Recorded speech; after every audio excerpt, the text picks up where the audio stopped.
Hello, Bachcho. So let's read the question given here. So the question here says, many xerophytic plants have thick cuticle on leaf epidermis and sunken stomata.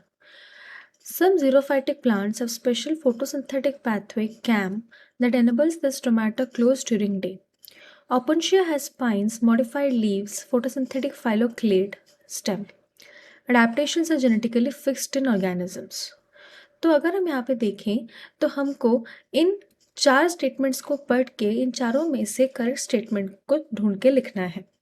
तो पहले हम देखेंगे कि हमारे पास इस question का की कॉन्सेप्ट क्या होना चाहिए।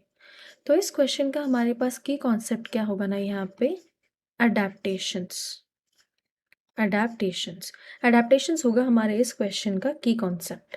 तो अगर हम देखें तो हमारे पास जो यहाँ पे पहला स्टेटमेंट दिया गया है कि many xerophytic plants have thick cuticle and epidermis and sunken stomata. तो ये जो दो चीज़ें हैं कि थिक क्यूटिकल और संकिन स्टोमाटा, ये क्या होते हैं ना, ये उन जीरोफाइटिक प्लांट्स के, मतलब जो प्लांट्स डेजर्ट में होते हैं उनके ये अडेप्टेशंस होते हैं टू प्रिवेंट ट्रांसपिरेशन। क्या प्रिवेंट करने के लिए ना, ट्रांसपिरेशन प्रिवेंट करने के लिए, मतलब उनके प्लांट बॉडी से जैसे ज़्यादा पानी एवापोरेट ना हो जाए। फिर हम अगर यहाँ पे देखें तो यहाँ पे नंबर 2 स्टेटमेंट में गिवन है some xerophytic plants of special photosynthetic pathway CAM, जो कि उनको एनेबल करता है स्टोमेटा क्लोज करने को ड्यूरिंग डे।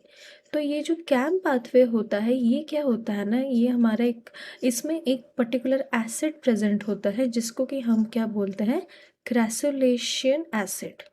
ग्रेसुलेशन एसिड मेटाबॉलिज्म इसका एक्सपेंशन है।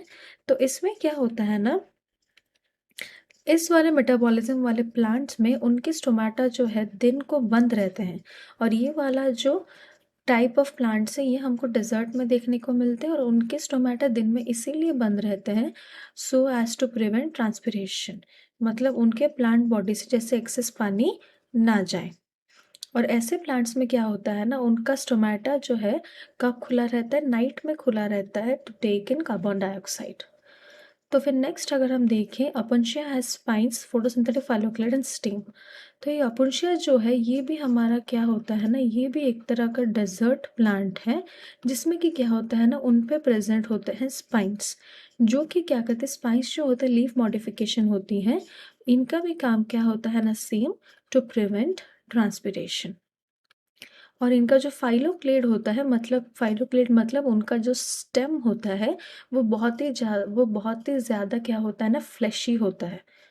फ्लैशी स्टेम होता है जो कि क्या करता है ना, उसका मेन मोटिव यही होता है कि उसमें क्या होता है, खाना स्टोर होके रह सके, फूड स्टोरेज।